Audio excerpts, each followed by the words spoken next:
George of the House of Denbrough, first of his name, approaches the sewer grate with much despair, for his folded float-craft has vanished into it. George of the House of Denbrough falls on his knees, extending his appendage to the opening of the disgusting underlayer. George of the House of Denbrough on this particular occasion is wearing a mackintosh the shade of sunflowers. The rain pouring on his mackintosh sounded like a fellow was throwing pebbles at him rather than water from this falling sky above. William shall extinguish my living for this. As he extended his appendage, he sees two round bulbs around 7 millimeters apart. They were glowing like the sun on a clear morning, and they twinkled like pixies in the forest. But as George of the House of Denbrough looked on at the strange orbs, they seemed to transform into the colour of violets. He believes his mind is bamboozling him. Blasphemy! He could have sworn they were like the sun, but nay, they were as a violet, a very smoothing pigment indeed. But he realizes the rest of the figure. 'Twas a circus gesture, and the circus jester spoke to him. "Greetings, George of the House of Denbrough, first of his name." By Merlin's beard! How did the jester know this? His assigned name at birth? Astonishing! George of the House of Denbrough spake back shyly. Salutations!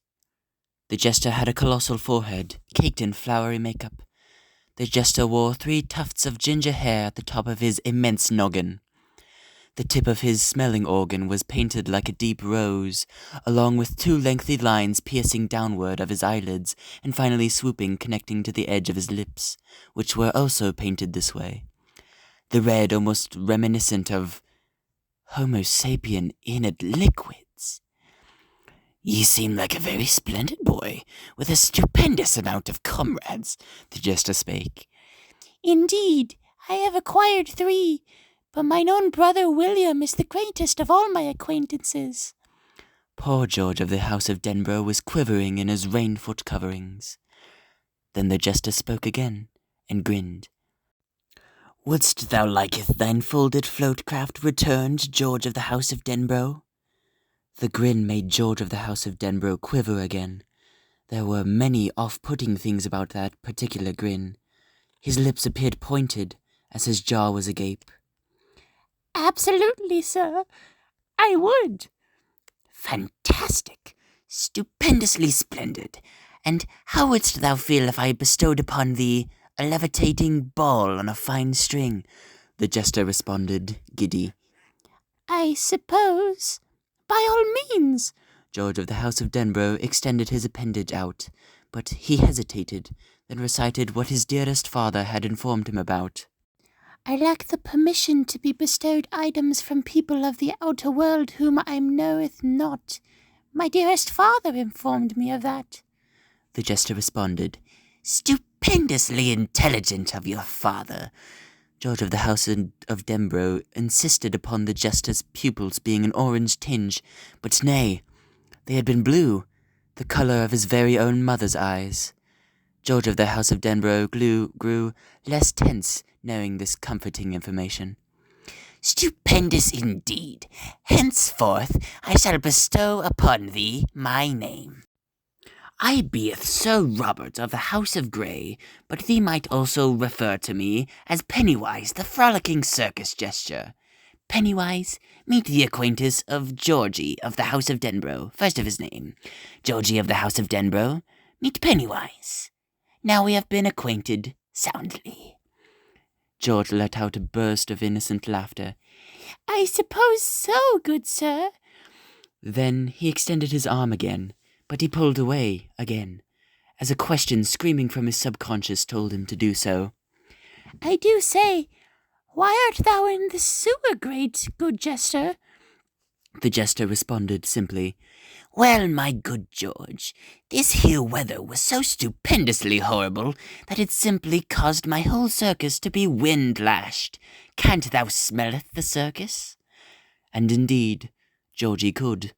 His nose dancing with delight. He could smell monkey nuts, and chips with vinegar, and candy floss, and yet he could also smell the soggy, mouldy concrete from the flooding drain. However, the other scents were more alluring and fortified. Indeed I can, mister. And then the jester asked again, Dost thou wanteth thine folded float-craft bestowed upon back in thine hands?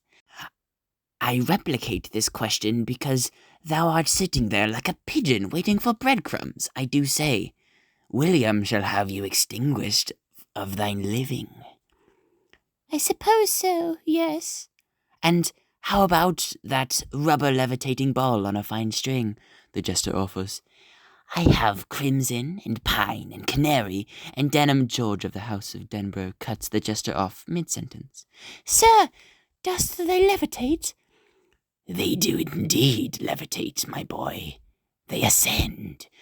George reaches out his hand, but before he has a chance to pull back, the jester grabs it, firm, like a wildcat protecting its meal. The jester's face goes cold, his eyes drift in slightly different angles, and George can now observe that the jester was drooling uncontrollably.